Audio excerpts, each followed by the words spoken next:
Peggy Setiawan alias Peron resmi batal menjadi tersangka kasus pembunuhan Vina Cirebon dan kekasihnya Eki.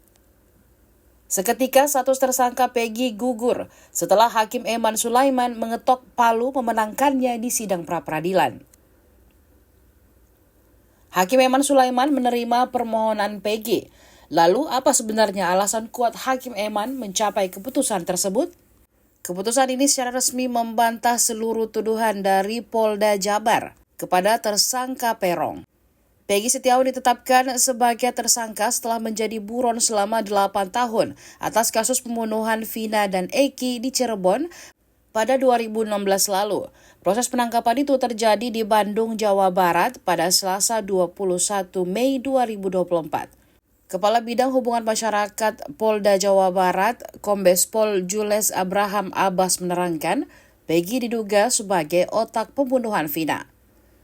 Jules menerangkan tersangka ditangkap ketika pulang dari tempat kerja sebagai buruh bangunan di sekitar pukul 18.30 waktu Indonesia Barat. Setelah ditangkap, polisi menggeledah sebuah rumah milik nenek Peggy yang berada di Jalan Perkebunan RT 2 RW 2 Blok Simaja, Kecamatan Talun, Kabupaten Cirebon, Jawa Barat. Penggeledahan itu dilakukan untuk mencari sejumlah barang bukti yang bisa memperkuat pemeriksaan Peggy. Hakim Pra-Peradilan Negeri Bandung mengabulkan gugatan pra-peradilan Peggy Setiawan, tersangka kasus pembunuhan Vina dan Eki di Cirebon pada 2016 lalu. Hakim Tunggal Eman Sulaiman menilai tidak ditemukan bukti satupun pemohon Peggy pernah dilakukan pemeriksaan sebagai calon tersangka oleh Polda Jabar sebagai termohon.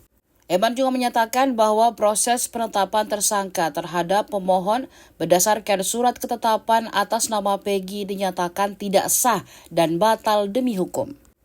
Hakim juga menyatakan tindakan Polda Jabar menetapkan Peggy sebagai tersangka dugaan tindakan perlindungan anak, pembunuhan berencana, dan pembunuhan tidak sah dan tidak berdasarkan pada hukum.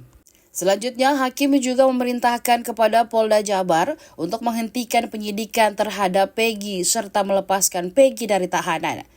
Jika bukan Peggy Setiawan yang berprofesi sebagai kuli bangunan tersangka kasus pembunuhan Vina, lantas siapa sosok Peggy alias Peron yang asli? 1. Mengabulkan permohonan pra-peradilan pemohon untuk seluruhnya.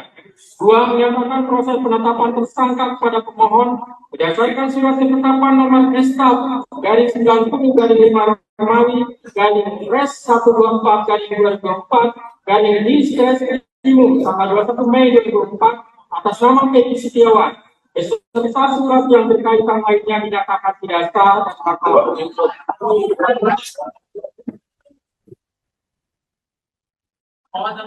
Download Tribun X sekarang, menghadirkan lokal menjadi Indonesia.